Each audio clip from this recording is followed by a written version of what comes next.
Hello everyone, আজকে আমি juice খেতে খেতে আপনাদের সাথে কথা বলবো, কারণ প্রচন্ড গরম পড়ে গেছে আপনারা জানেন, তাই পানি খুব দরকার।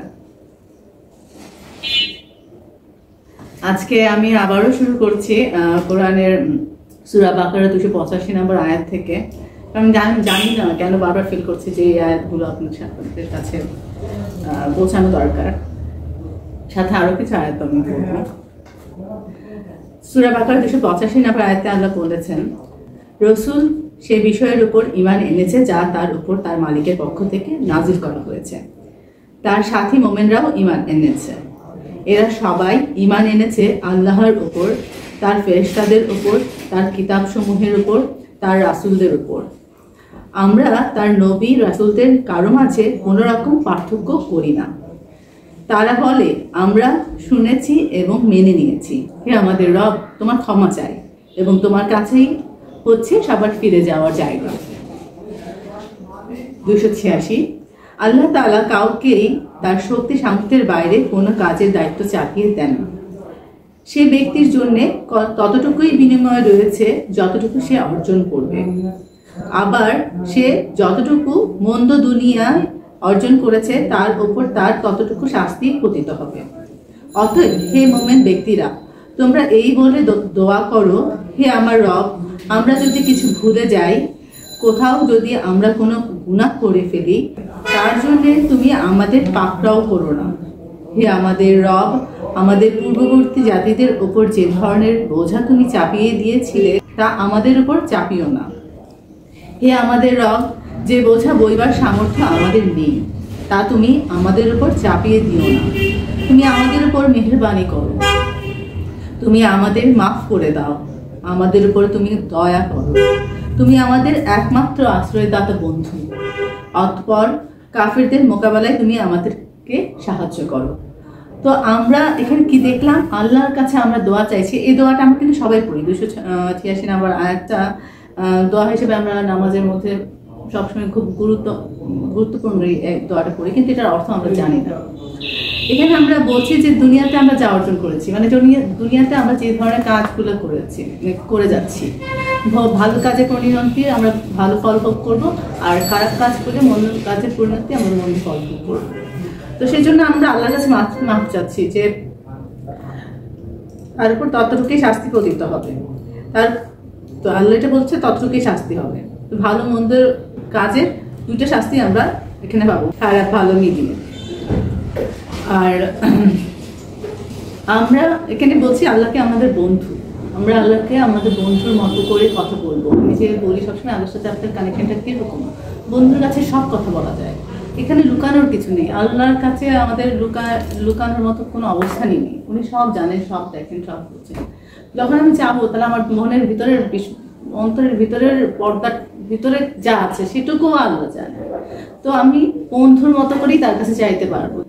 তো ওইভাবেই আমরা আল্লাহর কাছে মাফ চাইবো যে আমার বোঝা কমায় দাও, আমাকে তুমি লাঘব করে দাও, আমি মাফ চাচ্ছি। মাফটাও চাইতে হবে অন্তরের অন্তঃস্থল থেকে, সত্য বলতে হবে। আচ্ছা, এটা গেল। এখানে আমি এই সাবজেক্টটা নিয়ে এসেছিলাম যে আমরা কোনো নবীদের মধ্যে পার্থক্য করি না।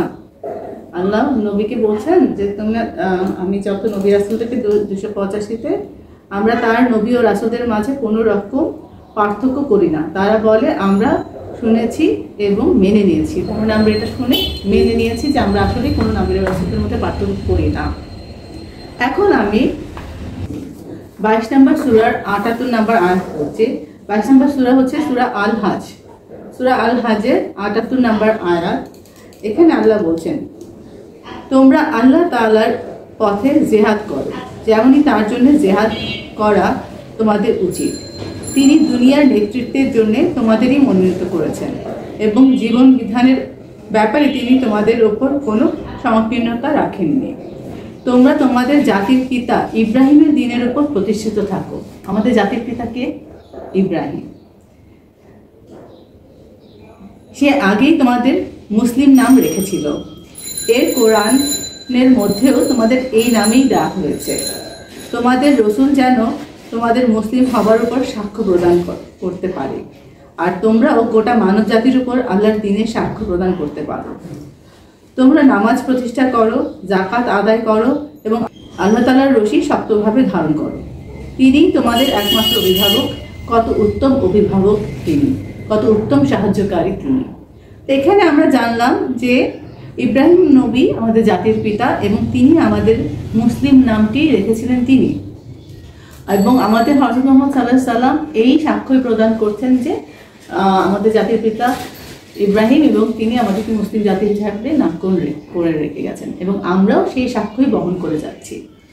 তাহলে ইব্রাহিম নবী আমাদের সর্বপ্রথম নবী, আল্লাহ যার কাছে আমাদের জন্য আল্লাহর বাণী পৌঁছেছিলেন মানব জাতির জন্য। তো সেই ইব্রাহিম নবী যদি মুসলিম নাম রেখে থাকেন আমাদের, তাহলে তখন থেকে যত নবী এসেছে সবাই মুসলিম, সেটা আমরা বিশ্বাস করি। কিন্তু তাহলে কেন আমরা ইহুদি, খ্রিস্টান, তারপর আরো অনেক ভাগে ভাগ হয়ে গেলাম, অনেক ধর্মে আমরা ভাগ হয়ে গেছি, এক এক নবীর আন্ডারে এক একটা ধর্ম তৈরি হয়েছে। তো সেটা কে করলো? সেটা তো আল্লাহ করে দেন না, আমরা মানুষরা বিভেদগ্রস্ত তৈরি করেছি।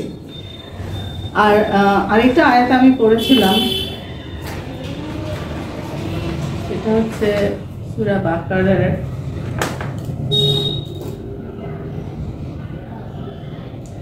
সূরা বাকারার 136 নম্বর আয়াত। তোমরা বলো, আমরা আল্লাহর উপর ঈমান এনেছি এবং ঈমান এনেছি আল্লাহ তাআলা আমাদের কাছে যা কিছু নাজিল করেছেন তার উপর। আমাদের আগে ইব্রাহিম, ইসমাইল, ইসহাক, ইয়াকুব ও তাদের পরবর্তী সন্তানদের উপর যা কিছু নাজিল করা হয়েছে তাও আমরা জানি। তাছাড়া মুসা, ঈসা সহ সব নবীকে তাদের রবের পক্ষ থেকে যা কিছু দেয়া হয়েছে তার উপরও আমরা ঈমান এনেছি। আমরা এদের কারোর মধ্যে কোনো তারতম্য করি না, আমরা হচ্ছি আল্লাহরই অনুগত বান্দা। তো আল্লাহ এখানে আমরা দুইটা আয়াতে পেলাম, আরো আয়াতে আছে যে আমরা কোনো নবীদের মধ্যে তারতম্য করি না এবং যা যা নাজিল হয়েছে তাদের উপর তার সবই বিশ্বাস করি। তার মানে আমরা অন্য স্ক্রিপচার গুলো পড়ে দেখতে পারবো। তো আমরা এই কোরআন দিয়ে যদি এটাকে মানদণ্ড ধরে যাচাই করে রেখি, তাহলে আমরা জানতে পারবো যে সঠিক কতটুকু আছে, কতটুকু বিকৃত হয়ে গেছে। সেই জায়গাটা থেকে আমার কথাটা হচ্ছে যে আমরা সকল ধর্মকেই রেসপেক্ট করি। কোন অর্থে? এই অর্থে যে তারাও আমাদের নবী এবং আমরা আমাদের নবীর এইটারই সাক্ষ্য বহন করে যাচ্ছি, আমরা ইব্রাহিম নবীর অনুসারী। তো ইব্রাহিম নবীকে যদি অনুসারী ধরি, আমরা কোনো নবীকেই আমরা ছোট বড় করতে পারবো, পার্থক্য করি না, কিন্তু আমরা সবাই পার্থক্য করে যাচ্ছি। আমাদের শেষ নবী অবশ্যই শেষ নবী আল্লাহ বলেছেন, কিন্তু আমরা যেভাবে অন্যান্য নবীর নাম মুখে আনলে আমরা ভয় পাই বা যেভাবে দেখি, সেই জিনিসটাকে আমি বলতে চাচ্ছি আমরা দেখা উচিত না, যেটা বিভেদ তৈরি করছে। আমরা সমগ্র জাতিকে এক করে ফেলতে পারি এই কয়টা আয়াত দিয়ে, যে খ্রিস্টান তোমরাও আমাদেরই অংশ বা আমরাও তোমাদেরই অংশ। তোমাদের পরবর্তীতেই আল্লাহ একই কথা বলেছেন, যারা মানেনি তারাই অন্য ধর্মে চলে গেছে, যারা মেনে নিয়েছে তার মুসলিম হয়ে গেছে। এটি আসলে ইতিহাস বলে, বাট এই কথাটা আমাদের সর্বদাই বলে যেতে হবে। সর্বদা আমরা বলে যেতে থাকলেই এটা বিভেদটা কমতে থাকবে। ইসরায়েলে যা আল আকসা মসজিদ আছে, সেটা ভিজিট করতে অন্য কোনো ইহুদি ছাড়া অন্য কোনো জাতি মানে ধর্মের অনুসারীরা ওখানে যেতে পারবে না, এটা তারা নিষিদ্ধ করেছে। তো আমাদের কি উচিত না যে আমরা যেহেতু আমরা কোরআনকে মানতেছি, আল্লাহর কথাকে মানতেছি, সবাইকে আমাদের কাছে উন্মুক্ত করে রাখা, আমাদেরকে জানতে, আমাদের এই ধর্মটাকে জানতে দেয়া এবং সবকিছু দেখতে দেয়া। যেমন মক্কাকে আমরা একইভাবে ইসরায়েল যা করেছে, আমরা মক্কাকেও কিন্তু তাই করেছি, সবার জন্য উন্মুক্ত করে রাখিনি, শুধু মুসলমানরাই এখানে যেতে পারবে। তো এই জিনিসটা আমি বলবো যে আমাদের করা উচিত হয়েছে কি, সকল জাতির জন্য কি এটা উন্মুক্ত রাখা উচিত ছিল না? কারণ সবাই যেহেতু মুসলিম, সবাই যদি এখানে এসে যদি তাদের মনোবৃত্তি চেঞ্জ হয়ে যায়, কোরআন পড়ে তারা যদি বদলে নিতে চায় নিজেদেরকে, সেই জায়গাটাকে আমাদের খুলে রাখা উচিত ছিল না? সূরা রুমে আমি আয়াতটা আপনাদের খুঁজে বের করে বলবো, সূরা 30 নম্বর সূরা আর রুমে আপনারা পড়ে দেখবেন। আল্লাহ বলছে, শেষ সময়ে খ্রিস্টানরা তোমাদের অ্যালাই হবে, তোমাদের সঙ্গী হবে। তো খ্রিস্টানরা আমাদের সঙ্গী যখন হবে, তার মানে মুসলিম এবং খ্রিস্টান যদি এক হয়ে যায়, তো পৃথিবীর সর্ববৃহৎ 3টে ধর্মের মধ্যে 2টা ধর্ম যখন এক হয়ে যাবে, তাহলে ইয়াহুদি বা ইসরায়েল অনেকটা শক্তি তাদের কমে যাবে। সেক্ষেত্রে অবশ্যই আমাদের জয়লাভ করা খুবই সহজ। আর ইসরায়েল খুব ছোট্ট একটা দেশ, তারপরেও সে এতটা পাওয়ার পেয়ে যাচ্ছে শুধুমাত্র খ্রিস্টান বা আমেরিকার সাহায্যের কারণে। কিন্তু এই আমাদের যে সেই সময় যে খ্রিস্টানদেরকে আমরা আমাদের সাথে আলাই করে নিতে পারি, তাহলে আমরা অনেক বিশাল একটা জনগোষ্ঠী হব এবং ইসরায়েলকে হারিয়ে দেওয়া আমাদের জন্য খুব সহজ হয়ে যাবে কোরআন অনুযায়ী। আমি সূরা রুমের এই আপনাদের পড়ে শোনাই। আমার কথা চাইতে আল্লাহর কথাটা বেশি জরুরি। 30 নম্বর সূরা, শুরুতেই আল্লাহ বলছেন,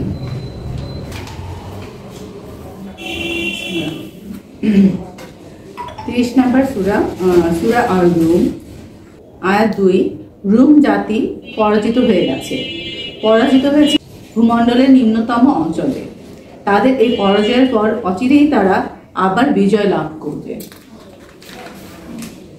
এই ঘটনা ঘটবে 3 থেকে 9 এই বিজয় বছরের মাঝে। এর আগেও চূড়ান্ত ক্ষমতা ছিল আল্লাহ তাআলার হাতে এবং এই ঘটনার পরেও সেই চাবিকাঠি থাকবে তারই হাতে। রোমকদের বিজয়ে সেদিন ইমানদার ব্যক্তিরা ভীষণ খুশি হবে। আমি আয়াতটা আবার বলছি, 4 নম্বর আয়াত। এই ঘটনা ঘটবে 3 থেকে 9 এই বিজয় বছরের মাঝে। 3 থেকে 9 মানে এখন 2025 চলছে, 5, এটা কিন্তু বিজয়ের একটা বছর। এর আগেও চূড়ান্ত ক্ষমতা ছিল আল্লাহ তাআলার হাতে এবং এই ঘটনার পরেও সে চাবিকাঠি থাকবে তারই হাতে। রোমকদের বিজয়ে সেদিন ইমানদার ব্যক্তিরা ভীষণ খুশি হবে। এই রোম কোন রোম? এই রোম কি ইটালির রোম? না, এটা আপনারা শেখ ইমরান হোসেন, ওনার অনেক বয়স হয়ে গেছে, জানি না আপনারা কতটুকু ইসলাম নিয়ে রিসার্চ করেন। তার ভিডিওগুলো যদি আখিরুজ্জামানের ভিডিওগুলো আপনারা যদি শোনেন, উনি কিন্তু এটা খুব সুন্দর করে ডেসক্রাইব করেছেন এবং আমাদের শেষ সময় যে ক্রিপ্টোকারেন্সি এই সমস্ত বিষয় নিয়ে উনি অনেক কথা বলেছেন। ওনার এই স্টাডিটাকে আমরা যেমন শেখ দিদাদের পর জাকির নায়েক তার ওই রিসার্চটাকে তুলে ধরেছিলেন বা এগিয়ে নিয়ে গিয়েছিলেন, শেখ ইমরান হোসেন তেমন কাউকে পাননি যে তার এই রিসার্চটাকে সামনের দিকে এগিয়ে নিয়ে যাবে। বাট কিন্তু আমি বলবো উনি যতটুকু বলে গেছেন ততটুকু এখন বর্তমানে ঘটছে। আপনারা একটু মিলিয়ে দেখবেন, শেখ ইমরান হোসেনের এই কথাগুলো শোনার চেষ্টা করবেন। আমি বলবো ইউটিউবে আপনারা শেখ ইমরান হোসেন সার্চ দিলেই পেয়ে যাবেন তার ভিডিওগুলো, এবং আখিরুজ্জামানের এবং রোমকদের বিজয় এই বিষয়গুলো নিয়ে উনি অনেক কথা বলেছেন, আলোচনা করেছেন কোরআনের উপর ভিত্তি করে। সেই আলোচনাগুলো আপনারা শুনতে আপনাদের কাছে অনেক ধারণাই ক্লিয়ার হয়ে যাবে। ধন্যবাদ।